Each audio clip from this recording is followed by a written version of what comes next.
Welcome to the Businesstalk podcast. I am your host Deepak from India.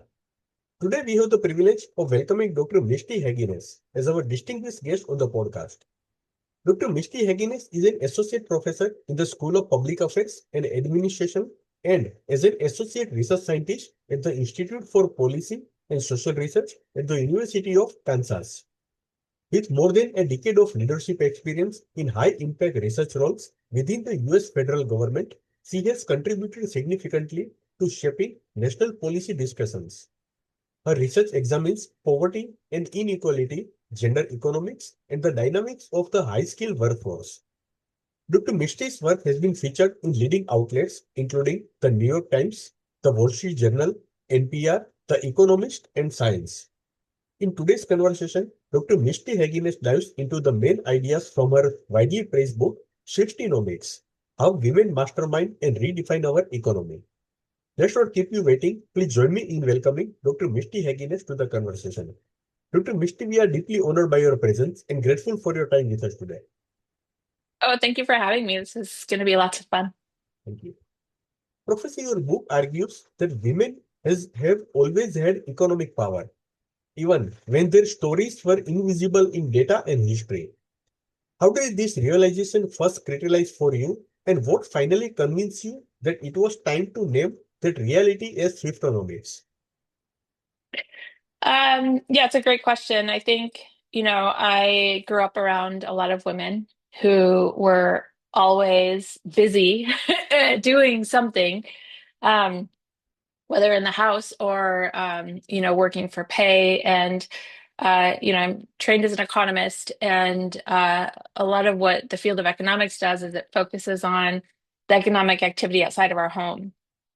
And that's very important. But I think what happens is we end up disproportionately um, undervaluing women's economic contributions when we don't include, economic activity in the home or out in the community as volunteer work. When we don't include those things in our economic indicators, we end up undervaluing women's contributions to society, women's contributions to the economy. And so, that's always been at the forefront of my mind. And then I wanted to write a book specifically about women in modern economy. I really felt like a lot of what I was seeing in the data, especially during the pandemic, didn't jive with the stories we were telling about women. And so I wanted to, kind of accelerate or get us up to speed in terms of thinking about how women act today as economic agents. And, Taylor Swift, I think, is a perfect muse, and I'm happy to talk more about that during this interview. Professor, you open with Taylor Swift's Erase Tour as a peak expression of women's economic agency. When you strip away the glitter and fandom, what are the most important economic lessons policymakers and economists should be taking from that tour? Yeah, so so there's a couple of key, I think, takeaways. And honestly, they have more to do with Taylor Swift herself as in how she moves around in her career. And also all of the activities that she did leading up to the Eras Tour, which really solidified her fame during the Eras Tour. The first is I think she's deeply authentic. And so, even when she was a teenager and wanted to go into the country music industry, she wanted to write songs for other girls like her. So she wanted to write songs for, young teenage girls. And country music executives weren't interested in that. They didn't see that as like a viable path for generating revenue or profits. But Taylor has always stuck to this spoke of authenticity and writing about what she knows about and trying to communicate with audiences who have similar experiences that she does. So I think authenticity is one. The other two that I highlight in the book that really solidify all of the fame that Taylor has had and the Eras Tour has had is this idea of reinvention. and not being afraid to reinvent yourself when you're faced with a career barrier or a boulder. And then also masterminding. Taylor Swift has a song called Mastermind. In the Eras tour, she sang the song with all of her dancers, um, dancing on a visual chessboard. And so, Taylor has strategically been really thoughtful about thinking, two, three, 100 steps ahead of the rest of us. And I think that that's given her a lot of success. Professor, throughout the book, you show how care privilege men design systems that ignore or minimize care work. If you were suddenly put in charge of rewriting one core economic statistics like GDP, how would you redesign it to make women's unpaid labor impossible to ignore? Yeah, so I mean, even if we look at GDP, I mean, the two indicators that I think are really important for us to re-envision is GDP and then labor force participation. But if we just focus on GDP for a minute, um, at least in the United States, the US government actually does produce a GDP that's called a satellite GDP. So it's an alternative version of a GDP where they include household production. So they include all of the productive activity that um, adults do within the household to make the household thrive, to produce the next generation. And one of the interesting, you can find their satellite GDP for household production online. It's through the Bureau of Economic Analysis. And one of their latest report showed GDP during the pandemic. And, in 2020, we all know the statistics, at least in the US, but I think probably globally, that GDP decreased as everybody stopped going out to, experiencing life outside of the four walls of their homes.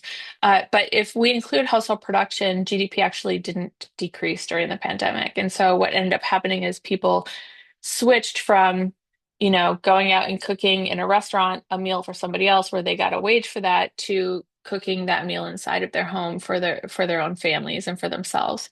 So GDP is one that I think is easy enough. We measure time use within households. We measure what activities people are doing. We know which activities are economic in nature, and so that's GDP is an easy one to um, adjust. Professor, you write about reinvention as a survival strategy for women, not just as a branding goal. Can you share a moment in your own career where you had to pull a tailor's version and fundamentally reinvent your professional identity to keep your agency? Great question. Um, so, first I'll say that for the book, we interviewed over 300 adults age 18 plus in the US, and created some nationally representative statistics on who reinvents and how often. And around 90% of the adult population has reinvented at least one point in their life. And it's the same for men and women. So that's an interesting statistic. Where it differs is that women end up doing more, they have a higher frequency of reinventing multiple times compared to men. And you can imagine that is probably because of trying to balance family with work, or other issues. For myself, I didn't start, my undergraduate degree is not in economics. In fact, I took a microeconomics course, as so many of us are required to do in undergrad. And I think I got a C in it. So it wasn't a profession that I really saw as something that would be relatable to me or that I would be interested in. And so my undergraduate degrees are in Spanish and family social science. And then I also have a master's in social work. And I'll caveat this by saying, uh, in the profession of economics, historically, there is a gender divide in the sense that men who study economic activity and economic agency tend to be called economists and go into the profession of economics. Women who study these similar issues, economic agency, welfare and inequality, tend to go into social work and are called social workers. Or tend to be seen as writers. So if you think about Jane Austen is a good example of somebody who's could be considered an economist, but she's a literary, she's a historical figure in literature. Um, uh, Trying to think of who the first female, I write about her in my book, the first female Secretary of Labor in the US, Frances Perkins.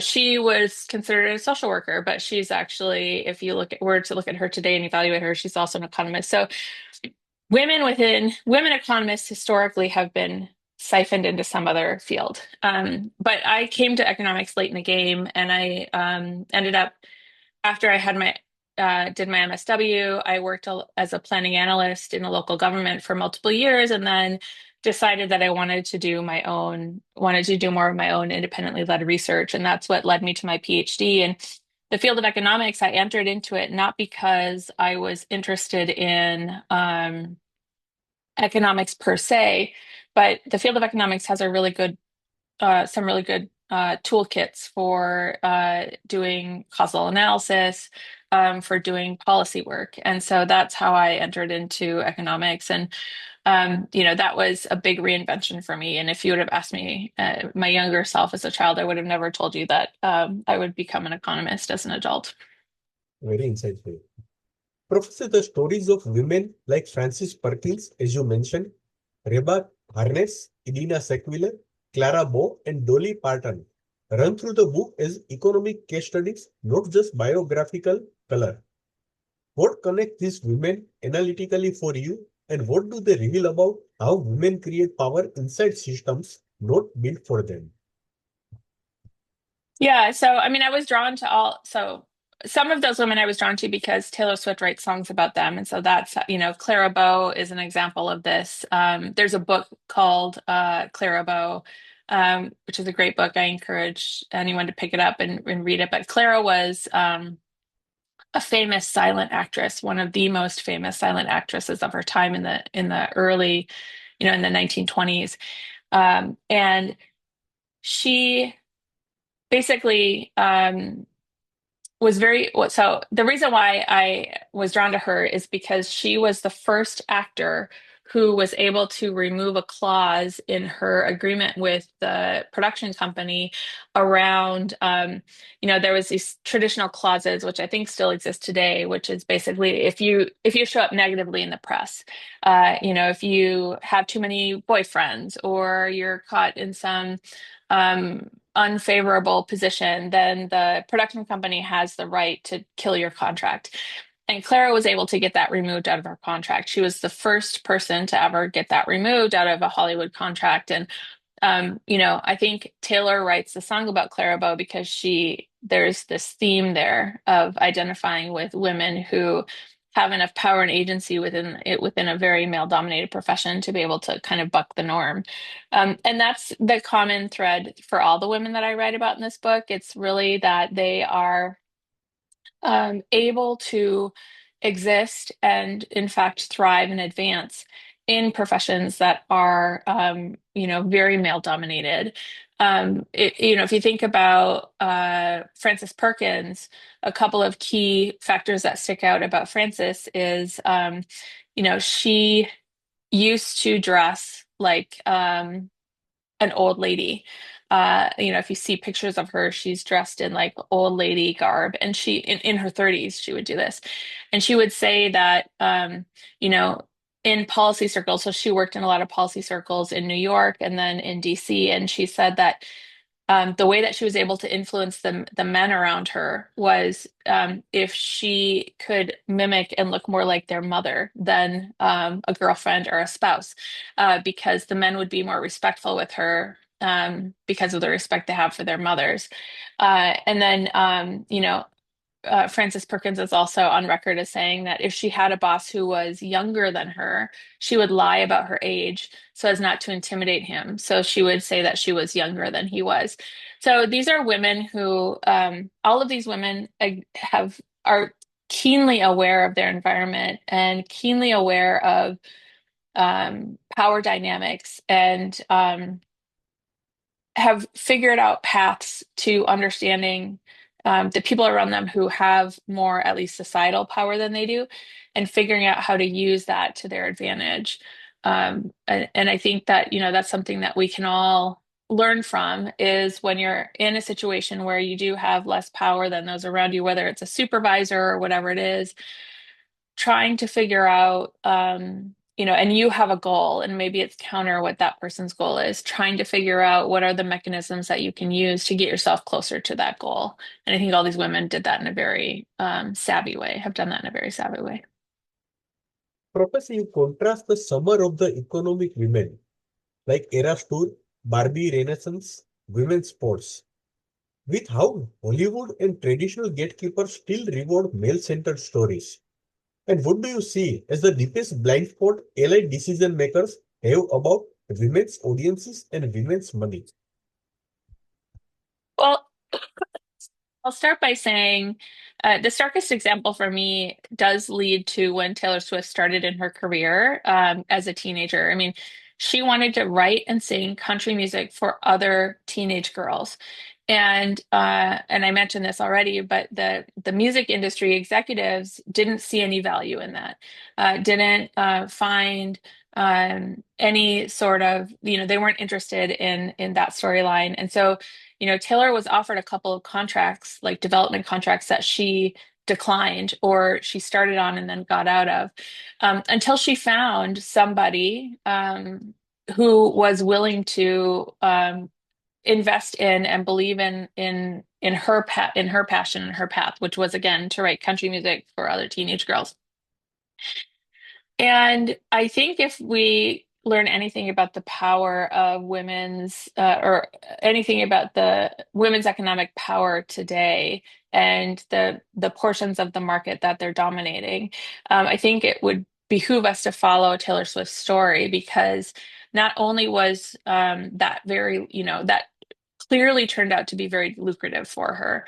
And what's happened is, Taylor's now in her mid 30s, as are her fans that she developed when she was a teenager.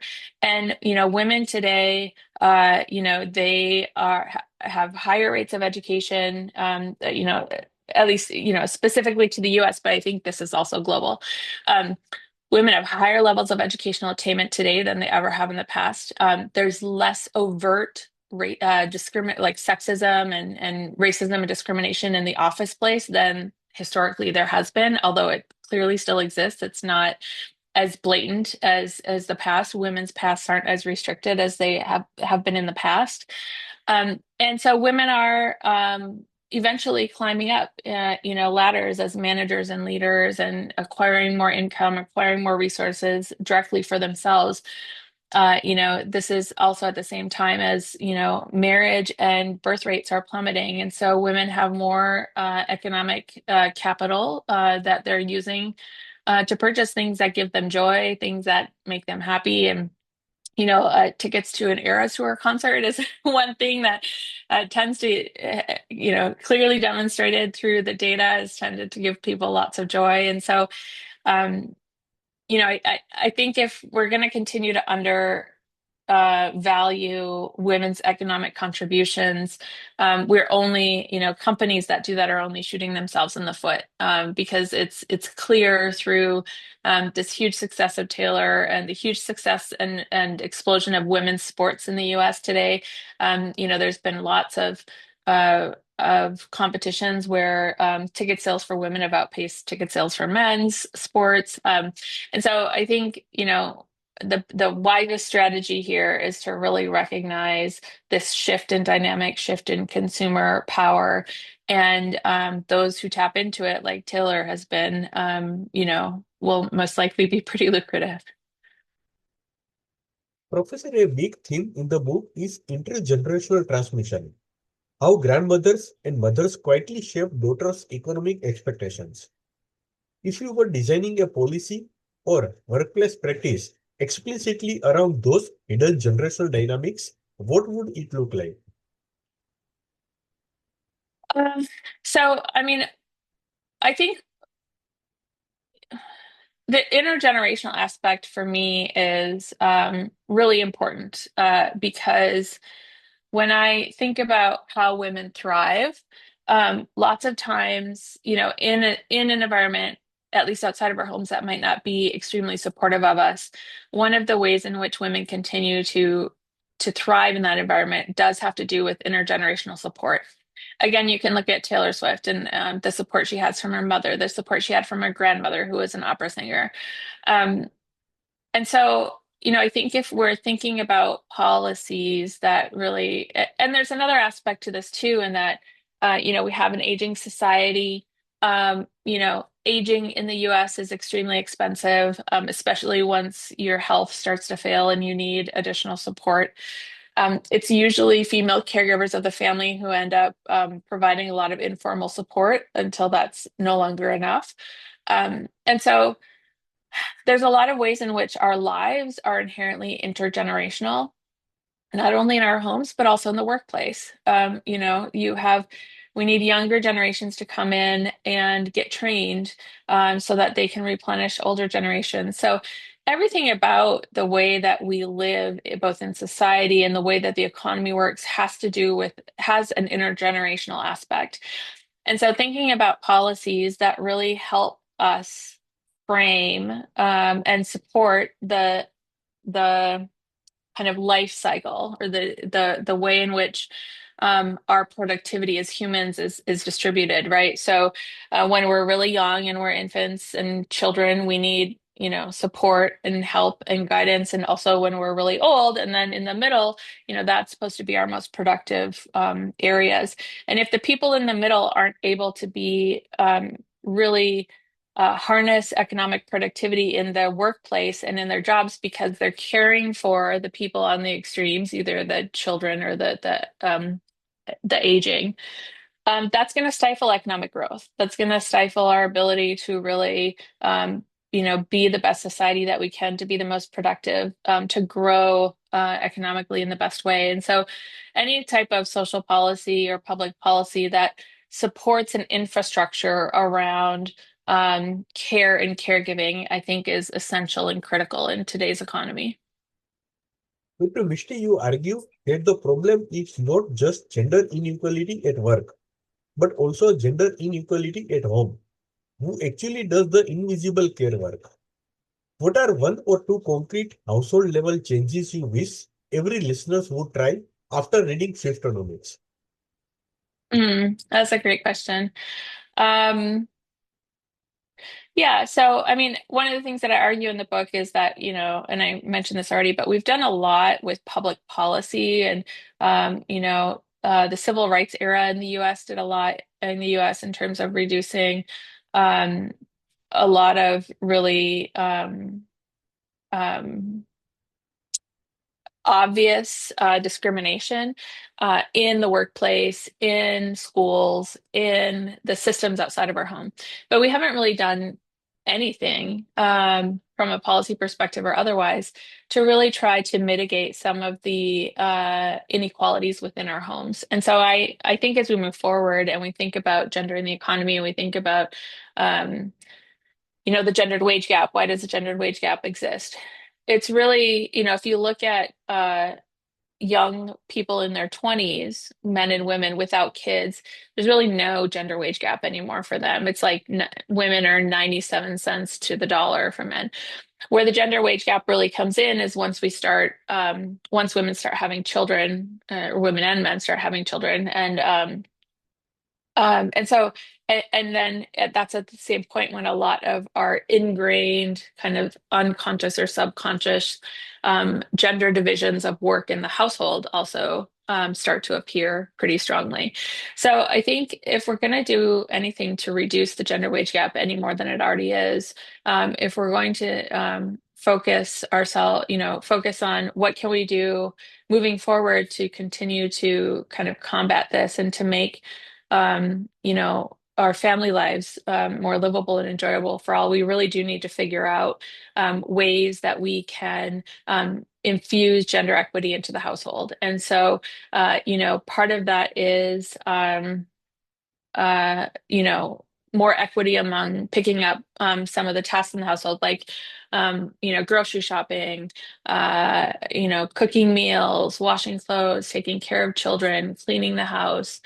And so, I think that really to make a difference, couples and families within one single household need to start having conversations about who's going to do what, who's assumed is going to take the kids to the doctor and dentist, who's assumed who's going to drop them off at daycare, and trying to really write out what all those tasks are and try to make sure that they're equitable within the home. And if you were to ask me like what's the next step in reducing the gendered wage gap and gender inequality in society at all, I would say that we need to really get serious about the type of economic activity that we do inside our homes and equalizing that across genders. Professor, you write that economics as a discipline literally brought women out of its core models and metrics, from early labor supply work to GDP. If you were redesigning Econ 101 for this new economic power era, what are three things that absolutely must change in how we teach economics? So three things that must change in how we teach economics. One, I think we need to get better at describing economic theory outside of the context of math. I think that we clearly math is a very strong tool for the field of economics, and we do need it, and it is helpful, but it is a tool. And I think we've kind of gotten to this rut where we're no longer good at describing the theory. We just tell people to look at the equations. And that's fine, but then we end up excluding a large portion of folks who would probably be really interested in economics at the end of the day, it's not specifically about finance, it's not specifically about Wall Street or business. Like that's a sliver of it and a very important sliver, but that's what most people think of when they think of economics. But economics is really, it's about aligning, it's about having limited resources and then aligning your preferences um, in order to maximize the resources that you have to kind of be your best or to be at your happiest or whatever it might be. And so I think if we could get better at explaining the profession in a non-technical way, we would do really a service to the profession. And I think we need to do that in Econ 101. I mentioned earlier that I got a C in Econ 101, and it's not because I didn't understand, the math or the models. It's because I just found it very uninteresting. And so, you know, um, being able to describe in layman's terms, I think would be helpful in Econ 101. I think, driving home all of the ways in which economics is useful as a profession outside of just, supply, demand in the market. Um, a market could be anything. And I think if we had more diversity of thought in the examples that we used in Econ 101, that would help. And then probably a third is really focusing on trying to meet people where they're at. And so, one of the things I'm teaching a course that starts tomorrow morning at the University of Kansas called Swiftynomics. And it's an extension of an Econ 101 course, but it's all from the perspective of from the female perspective. And so it's really, the topics that we cover, are broader than an Econ 101. We try to get better at criticizing some of the standard traditional theory that's out there by looking at it from a woman's perspective or a female perspective. And then I think, allowing students to be more critical of the traditional theories in Econ 101 is a third way to really increase its popularity, if you will, get more people involved and Professor, I'd interested. like to conclude this episode with one last question. For listeners who are not Swifties, not economists, and maybe even a bit skeptical of girls' economics, what is the one mindset shift you hope they walk away with after reading this book? And how would you invite them to test that shift in their own lives? Yeah, so I view the world as dimensions of power.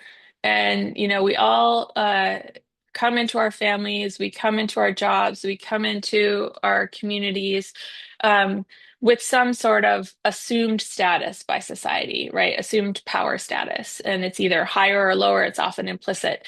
And one thing that I think has been happening in the field of economics is it's just been really dominated by a small minority of folks who have the most power within our profession to determine. And so I think for those folks, what I hope is, and you know, lots of times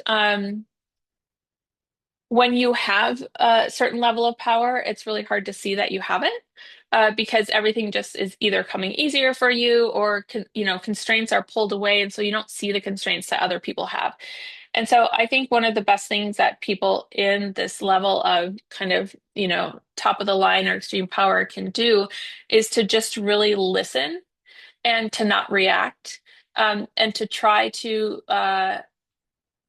really just understand the other's perspective from, you know, a situation of constraint or less power. And I think if we had more people willing to listen and willing to try to understand what you know, how things are different when, you know, in the field of economics, in academic economics, you know, we're told women up, you know, through my generation, I don't know if it still happens, but up through my generation, we're told, you know, if you're going to go on to an academic position after your PhD, don't have kids until tenure, right? And so men aren't told that men can have kids whenever they want. And, you know, that type of rhetoric is really harmful for women in the profession and actually makes a lot of them just leave the profession and go into non-academic positions and whatever it might be. And that's not really the solution. You know, so I think listening to um, what that experience is like for a woman economist to be told that, listening to alternative ways in which you know, just because somebody wants to have kids doesn't mean they're not serious about their profession. You know, so I think that it's all about listening without judgment and then trying to really understand those barriers and roadblocks that exist for others that might not exist for them. Thank you, Dr. Misty Heggeness, for being part of this conversation today. It has been a privilege to reflect together on how women's lived experiences, too often overlooked in our data and our narratives, are in fact central to how our economies grow and thrive. On behalf of our listeners and entire team, thank you once again for this rich and generous discussion. It has been a truly privilege to host you, and this conversation will surely stay with our audience long after the episode ends. Thank you once again. Thank you so much. It's been great.